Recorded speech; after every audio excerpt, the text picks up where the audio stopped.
bokk internet yu Seneweb jërë ngeen jëf ñu ngi at imam Ahmadou Makhtar Kanté imam jërëjëf ñu ngi lay sant si dalal bi ñuy dalal tey jii ñu lay bàyyi nga nuyoo ko mbokku internet yi. alhamdulilah rabbil alamin wasalaatu wasalaam ala rasulillah asalaamaaleykum wa rahmatullahi wa barakaatu. maa ngi nuyu mbokk internet yëpp di nuyu équipe bu Seneweb yëpp di leen sargal di leen tatagal. imam waxtaan bi dañ koy dooree ak li nga xam ne moom moo gën a lëmbee jamono jëm si njëgu courant bi nga xam ne yokk nañ ko ñu bëri ànduñu si yow ñu bëggoon xam lan moo si sa position. waaw xam nga mbiru politique ak fixation ay prix ànd naa ci mën na yomba wax waaye yombewul noonu boo ko bëggee teg ci loo xam ci xam-xam bu wér ak teg ko ci lu jaadu ak réew fu mu toll moo tax bokku ma ci ñi nga xam ni lu gouvernement def rek ñu ne baaxul nañ fi jóg xamuñu dara wala lu gouvernement def tam ñu ne baax na parce que moom la ñu àndal loolu moo tax léeg-léeg sax ma am position yoo xam ne am na ñoo xam ni nga xam ni dañoo tàmm foog lu nit wax ñu ne dafa farak kii wala dafa contre kële du ñu mën a comprendre position yooyu mais kon lu jëm ci affaire yokk prix bi li ma ci xam fi ma toll nii mooy ni nekkul loo xam ni askan bi dañ koy rafetlu ndax dafa ànd ak yeneen yokk yu bari gaz baa ngi yokk denrées alimentaires yi mi ngi yokk ñu yokk électricité bi mburu bi yokk na yu bëree bëri yooyu buy yokk te salaire li nit ñi di fayeeku di ko def seen gafaga yokkuwul li tubaab di wax pouvoir d'achat. secteur privé bi moom nee nañ dina leen yokkal. waaw loolu tamit lu ma jaaxal la secteur privé bi lan moo xew bañ leen war a yokkal te ñu nekk fonctionnaire seen mbir yokkul ci li ma xam kon en tout cas bu fekkee ni ñu ngi yokk loo xam ni Sénégalais yi dañ ko soxla mënuñ ko ñàkk te seen wërsëg li ñuy jot yokkuwul li tubaab di wax pouvoir d'achat day baissé loolu amul benn peuple ci monde bi bu mu gënal bu koy nangu am na sax réew yoo xam ne gouvernement ba daanu na ñu ngi fàttaliku fi Tunisie yokk mburu ba moo daaneeloon daanaka Ben Ali en tout cas fa la tàmbalee donc loolu moom gouvernement yu bëri dañ koy ragal donte woon gouvernement Macky Sall bi nii li ma jot a déglu ci économistes yi donte woon Sénégal sax comme ni ma la ko waxee kuy waxte faroo jafe na moo tax fu nga teylu mais ñi ma économistes yi ma wóolu seen xam-xam ñu bëri li ñu doon wax mooy gouvernement Macky Sall jotoon nañ góorgóorlu ci maîtriser inflation bi ak prix denrées alimentaires yi pendant quelques années loolu quand même mais dafa mel ni ci premier mandat bi voilà dafa mel ni kon fi mu nekk nii ci deuxième mandat bi mi ngi commencé di bàyyi prix yi ñu yéeg. le président sax il avait averti ne woon na nen takk ceinture yi ndax dina yëngu ça va tàngee noonu la ko waxee woon. loolu la waxoon pour deuxième mandat bi. waaw loolu la waxoon gannaaw bi mu dalal ay cadre sa fële si benn hôtel de la place. bu dee loolu la man rafetlu ma ko parce que kon dafa mel ni comme yaa ngi nekk ci premier mandat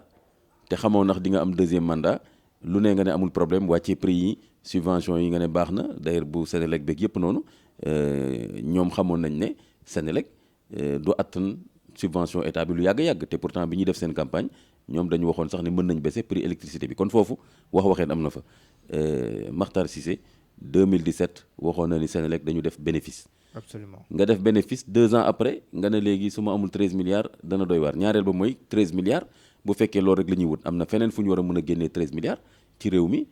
boo gisee corruption bi ay milliards yu bëri yu ñuy wax bis bu ne nga gisante seen biir ñuy jiyante ay milliards su fekkee loolu rek la war nañ ko mën a jëlee feneen kon wala boog suñu xasee ba jot seen 13 milliards ñoo wàcci waat prix bi parce que 13 milliards war nañ ko mën a am ci quelques mois ci Sénégalais yi bu ñu fayee donc daal ala kulli xaal pouvoir d'achat Sénégalais yi réew mu mën a doon buy wàcc bépp gouvernement war nga xam ne loolu gënul ci askan donc rafetluwuma le fait que ñu yokk prix yi donte woon nag ci wàllu économie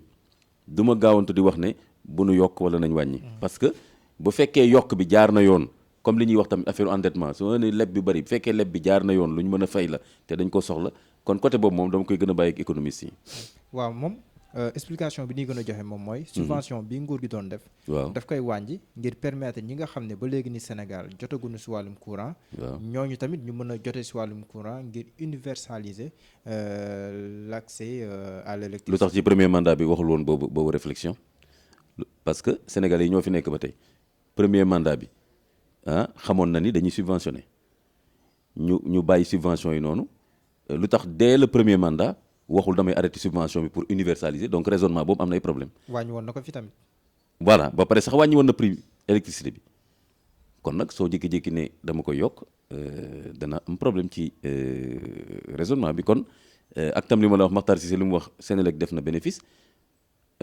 production bi mi ngi dox bu baax jékki-jékki nga ne non bon explication prix baril bi am na économistes yoo xam ne nanguwuñu ne prix boobu explication boobu dëgër na. ndaxte ñoom jàpp nañ ne pétrole bi nekkul moom mooy indi li ëpp si li ñu jëfandikoo si wàllum courant Sénégal mais ñu avancé tuuti. ah voilà loolu moom neex na ma trop ala kulli xaal. man loolu moo ma gën a neex ci réew mi. pas ay wëy gouvernement bi dañuy fontoo nit ñi nañ fi jóg wala incompétent nañ wala nangam jox leen ma réew mi ma defar loolu man mu ngoog mais par contre argument yu tegu ci xam-xam par exemple économie yi wane non prix baril bi. munuñ ci làq affaire bi parce que nangam parce que Sénégal fu mu toll nii mix énergétique la ñuy wax. voilà man nag débat yu mel noonu moo ma intéressé. absolument débat citoyen politique yu honnête yu sérieux pour l'avenir du pays mais pas ay débat partisan yoo xam ni soit koo xam ni yaa ngi wax te maîtriser wu éléments yi caaxaankat nga soit koo xam ni da ngay wax far tax nga nëbb lii feeñal lii. Oustaz Imam ndax nekkul looloo tax yow kenn mënu laa tënk déggoon nañ la fi aar luñ bokk. bokk nga si njëkk jënn boo si njëkkul jënn yow. waaw ñu bëri jàpp ne. yow bokk nga si ñi affaiblir àll ñu bokk ndax bi ngay jénn boobu bi muy jóg yow nga jénn ndax tamit Imam loolu noonu après boo wéetee avec le recul doo si mere sa bopp tuuti. déedéet au contraire du ma ci mere sa bopp benn yoon parce que la tax may dugg ak la tax may génn sama décision personnelle lay doon donc du ma am problème de conscience parce que kenn forcé wu ma aar man dugguma fa dañ maa woo dama kaay jàpp ci liggéey bi ma ñëw laaj leen nu ngeen di liggéeyee. ak yan objectif ngeen am magum jëm la aussi am na lu ma xam ak fu réew mi toll ak man tam ni ma gisee donc du ma ñëw rek laxasu gisunu ñeneen. lan moo tax rëccuwoo jénn ba nga jénn aar lu ñu bokk. waaw rëccuwuma ko parce que bañ ma woowee ma ñëw du ma ñëw rek ñu ne ma defal lii bul def lii yamal fii jaaral fii magum jëm la aussi am naa samay xalaat ak samay gisin ci réew mi ba ma ñëwee laaj leen lu ngeen jublu lu ngeen bëgg a def ñu wax lii ak lii. feek maa ngi doon d'accord ci loolu maa ngi woon ci réunion yi di teel a ñëw ñu bëri sax maa leen fa doon njëkk bu ñëwee ci ordre du jour bi damay joxe sama xalaat bu baax a baax donc wàll boobu yaakaar naa même ñi ci nekk amu ci kenn koo xam ni mën na ci teggi dara léegi nag bu ñuy doxal ci biir réunion yi ma commencé gis loo xam ni dafa wute ak li ñu waxoon ne lii mooy objectif yi parce que dafa am ñeneen ñuy dolleeku réunion bu nekk mu am ñu bees ñu ñëw groupe yi ñuy defar di ci waxtaan mu am ñeneen ñu ñëw yeneen xalaat di ñëw ma gis am yeneen xalaat yoo xam ni dafay commencer soppi doxalin bu njëkk bi loolu tam jaadu na en réalité man contre ma loolu mais li ma nanguwul man mooy xalaat yooyu mujj dem ba not ne nañu defee nii te man ànduma ci ma ne leen kon ma bàyyi leen yoon ngeen defee noonu mais man du ma ànd ci loolu parce que man giseewu ma noonu doxalin bi ak xeex bi ñu war a xeex pour bonne gouvernance des ressources naturelles ak yu mel noonu ci wàllu tamit est-ce que marché la ñu war a def est-ce que fii la ñuy war a jaar su autorités yi bañee marché bi nu ñu koy defee ak tamit même financement wu activités yi ñuy def kan moo koy financé ak ñan la ñuy xajal ci biir plateforme bi est-ce que ay parti opposition rek ñoo ci war a nekk wala même parti au pouvoir war nañ ci bokk dama mën ay divergence ak ñoom ci yu mel noonu bi ma demee ba ñu won ma ni sa wax bi dégg nañ ko mais du ñu defee noonu man leen man tamit kon am na yoo xam ni par principe du ma ci ànd kon regretté wu ma génn ci parce que wutuma fa woon dara loo xam ne mën naa wax ne léegi su ma toogoon am loolu léegi ñàkk naa ko. ndax divergence yooyu mën na expliquer tey jii aar lu ñu bokk faiblesse bi nga xam ne ni moom la wone dañ koy wax ndaxte bu wootee nit yi ñëwatuñ kon daan ñëwee ñëpp xam ne tamit xaw na loof tuuti ndax divergence yooyu bokk na si li ko mën a expliquer si sa gis-gis. bon man je pense que nit ñi dañuy surestimer sama bokk ci aar rafet naa ci njort xëy na nit ñi bu ñu nee Imam Kanté dañ ko wóolu bu ci nekkoon ba tey ñu bëri danañ gën a sawar ñëw kon maa ngi sant yàlla bu fekkee nit ñi dañu jàpp ne man du ma tappalekat et que ku sérieux la lu may dugg lu leer la ak yooyu xëyroon sant yàlla moo gënoon ñu ne tappalekat bi ne mu dem sax moo gën mais man je pense dañu surestimer le fait que ma génn parce que bon ku nekk ak ni nga ko gisee mais man nit ñi bëgg ma toog taxul ma toog nit ñi bëgg ma dem taxul ma dem mais man may xool def sama synthèse bopp est-ce que fii war naa fi mën a toog parce que su ma foree toog di réunion di dem ci marché mais man sama bopp rek may jël boobu décision du keneen koo xam ne moo ñëw naan ma jógal 8 heures nga demal ci réunion ba waxal lii léegi bul dem ñëwal kon sama décision personnelle la léegi nag effectivement bi ma fa génnee gis nañu ne après art am na ay tolof-tolof loolu du ma ci mën a wax dara parce que comme nekkatuma fa mënatuma xam dëgg-dëgg mais nag constaté naa comme ñëpp que ni am na ay tolof-tolof mais man ci sama xelu bopp bi ma gisee yenn loof bi mu xaw a loof ci sama xelu bopp man gis naa ni yi ma yaakaaroon ni nar na indi jafe-jafe peut-être yooyu moo mujj dem ba gën fa bari. waaw noonu laa ko xalaatee quoi man. marché bi kenn gis la fa Imaam ndax nekkul tam da nga xaw a désengagé wu tuuti wàññi sa engagement tuuti wàññi sa dangar. bon du loolu sax du loolu mais peut-être marche bi rafetlu naa ko parce que dama gis ne marche bu civilisé la bu jaar yoon man par principe am na yu bari yu ma gis ci réew mi fii man du ma mës a jël benn sénégalais surtout jeunes yi di leen def marchepied pour aller vers le pouvoir wala daaneel pouvoir abadan yi ma gis fii ñu rey lu fi ay doomu jàmbur ne négocier ay poste ministre ci suuf négocier ay poste directeur d'agence su négocier ay affaire génne ay xale ñu rey leen ñii ñu gaañ leen ñii ñu ngi kaso tey manifestation yu mujj yi ñu fi defoon pour daaneel Abdoulaye Wade am na ñoo xam ne ba tey ñu ngi kaso tey te ña leen doon jiite tey am na ñoo xam ne ministre lañ wala nekk ay ambassadeur wala nekk et cetera. Imam Kanté du mës a woote pour manifestation. non ça veut pas dire ça mais manifestation bu jaar yoon ñu jël suñu responsabilité xam fuñ ci yem ak nuñ koy defee loolu moom mais manipuler jeunes yi étudiants yi daw leen jaar fii sànni leen xeer fële et cetera pratique politicienne yooyu nga xam ni jaxase pour mën a nangam loolu moom du sama mbir du éthique islam bi nga xam ni moom laa gëm mais manifestation ni ko constitution bi joxe muy droit du peuple sénégalais loolu ànd naa ci te yàgg naa ci sax participer ci ay rassemblement ak ay manifestation buy nag bu électricité bi nii bon gis naa ni am na ay organisation yu ko woote le fait que man ma bañ a wax ni dinaa ci bokk wala dara pour man du ci wàññi dara mais ànd naa ci principe bu manifestation bi tant que mi ngi nekk manifestation bu légal bu jaar yoon ak ñooñam li ñu def ndax ànd nga si. ànduma ci dem gris ba di kottanteeg ay garde rouge di bëmaxanteeg ay policiers pour man par exemple loolu génn na marche bu normal pour man marche na am benn itinéraire bu leer ñu jaar fa ñuy jaar wax la ñuy wax delluwaat ci kër yi tranquillement amaa dem ba ci palais ba di fa takk sa bopp ak di xëccanteeg ay garde rouge non seulement sax dafa dangereux trop parce que garde rouge yi on ne sait pas est-ce qu'ils sont armés ou non est-ce qu'ils ont ordre de tirer sur les gens et cetera donc loolu mënoon na am benn garde rouge bu fa nekk fekk un jeune qui n'est pas peut-être voilà qui maîtrise pas tellement c'est pas miyam génne tirer rey fa nit wala yu mel noonu mu egg ci loo xam ni doy na waar léegi loolu moo tax souvent ci réunion yi dañu war a leeral yooyu mais il est vrai que nag ci biir réunion yi boo miinee yooyu da ngay gis ne ci biir réunion yi am na ñoo xam ne ñoom suñu waxee nañuy def marche ñoom ñu ngi def seen yëfu bopp après ñu ngi koy denc man yooyu rafetlu ma ko dara parce que nit ñi dañu war a juboo ci dara mais dañuy juboo par exemple ne nañ def marche centenaire nga gis 4-5 personnes yoo xam ne am nañu seen beneen plan ñoom parce que ñoom leneen lañ bëgg pour man loolu war la parce que li ñu waxtaanee moom la ñu war a def mais dañuy waxtaanee dara mu am ñeneen yoo xam ne ñoom waxtaanee nañ leneen feneen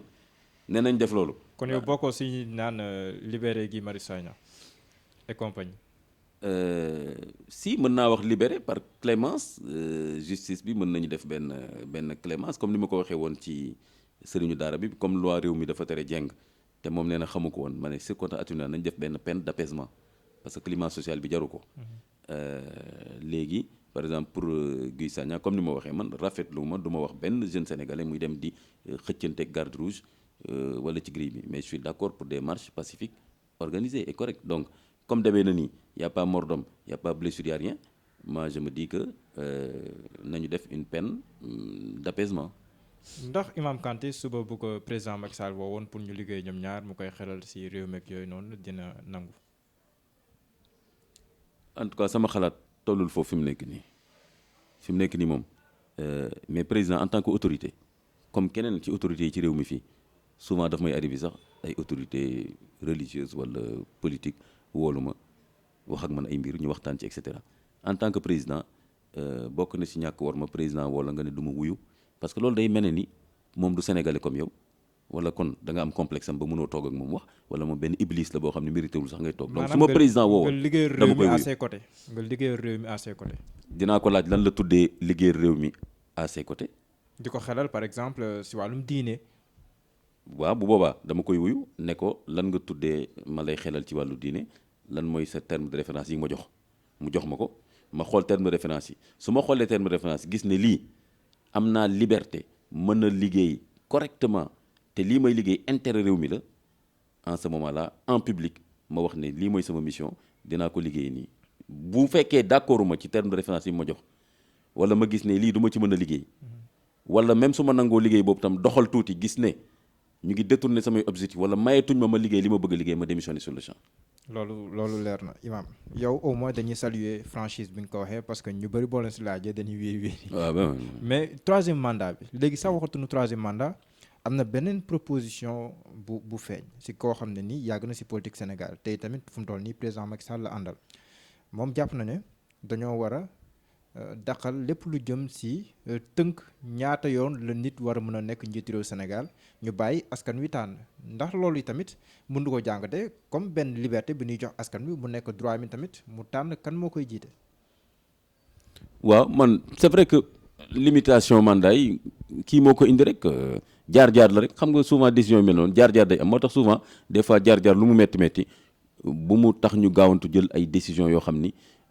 day verrouiller ba ëppal ba xaabaabal waruñu tëj yenn décisions yi par rapport à quelques circonstances conflictuelles comme affaire Ablaye Wade bi ba tax na léegi képp ku liggéey ku sant ni président bi sant sax ñu ne nijaayam la nangam la et cetera bon mais quand même aussi en même temps il faut prendre des précautions parce que gis nañ tam dégâts yi mu fi def affaire jël say njaboot teg sa wet di leen ràccal et cetera bàyyi yeneen jàmbur yi te Sénégalais yi tamit ñoom ñëpp ñoo bokk ay droits donc loolu day dindi égalité citoyenne devant le pays et cetera donc mais fi ma ci toll nii effectivement ci Afrique ak leçon yi ma gis ci gars yi nu ñuy xaabaabale ci pouvoir yàgg fa ak di yàq man favorable naa ci ñu limiter mandat bi mais en principe gis naa ni tamit buñ ko limité wul woon tamit gisuma ci benn problème ce n'est pour man c'est pas antidémocratique tant que peuple bi mooy am choix ci tànn kan mooy nekk président bu ko peuple bi tànnee 20 fois pour man gisuma ci problème mais tam su peuple bi décidé ne nañ ko limité ñu limité bu ñu demee ba ci kanam mën nañ changer constitution bi ne léegi dindi nañu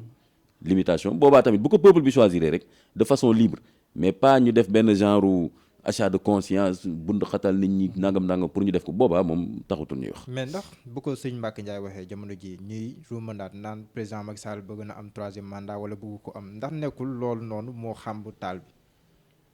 waaw moo ko xam kay parce que li ñu waxoon ne ku fi wax affaire troisième mandat dugg na fi jaar na fi sëñ Mbacké Ndiaye ñëw wax ne moom moo ko proposé au nom de la majorité vraiment y a un flottement. parce que gis naa ñoom Benoît Sambou ñoo ne non officiellement ñoom waxuñ ko mais sëñ Mbacké Ndiaye génn na encore waxaat ko te man kon maa ngi c'est au nom du rappel moom mooy kuréel bi mu jiite moom coalition bi mu jiite moom. ah voilà kon coalition boobu engagé wul la. mais si Benno Bokk Yaakaar la bokk mais du Benno Bokk Yaakaar mais. kon waxu boppam la waaw waxi boppam waxi kuréelam la. waaw c'est vrai il a assumé. voilà mais nee na dina ko proposer nag. am na dina xeex pour ñu. am na ci droit c'est démocrate gisuma ci benn problème justement pour man gisuma ci benn problème. am na ñu ëppal ñoo xam ni ñoom ñu ngi ci opposition bi te duñ ay démocrate bëgg a yóbbu fitu nit ñi ku fi wax lii nii dama koy dégg kii waruñ ko tendre micro dans la presse lii loolu kan moo fi am droit tere kenn mu wax kuy wax loolu nekk opposition kooku bu jëlee pouvoir kenn dootu fi wax liberté bi ñu ko may moom muy wax xam nga kii naan kii buñ ko tendre micro xam nga moom dañ ko may liberté moo tax muy wax loolu dañ ko may liberté suñ ko may woon liberté du wax ne kii waruñ koo jox mu wax donc attention nekk ci opposition il a voix au chapitre comme n'importe quel citoyen lépp loo xam ni nag wax na ko loo xam ni dafa nekk loo xam ni genre diffamation wala en tout cas benn loo xam ni dafa jalgati yoon ñu lijjanti ko ak moom ci yoon mais poser principe bu ne waa ji parce que dafa jege Macky Sall wala que barki démb mësoon na fi wax li bu mu fi wax kon kenn suñun fi mu wax parce que ku nekk suñun mën nga def erreur ku nekk suñun mën nga duggoon ci dara génnaat ci donc par principe il faut respecter la liberté d'expression léegi nag nañ ko tontu ci xam-xam sëñ Mbacké Ndiaye wax na loolu nañ wan population bi que ni wax bi amul benn solo amul maanaa loolu foog naa démocratie noonu lay doxee yow si contexte africain yow da nga jàpp ne dañoo war a limiter les mandats. waaw man contexte actuel bi nii gis naa ni nañ limiter mandat yi parce que ni ma gisee gars yi di xaabaabal wóoluwuma seen mbir ba nga xam ni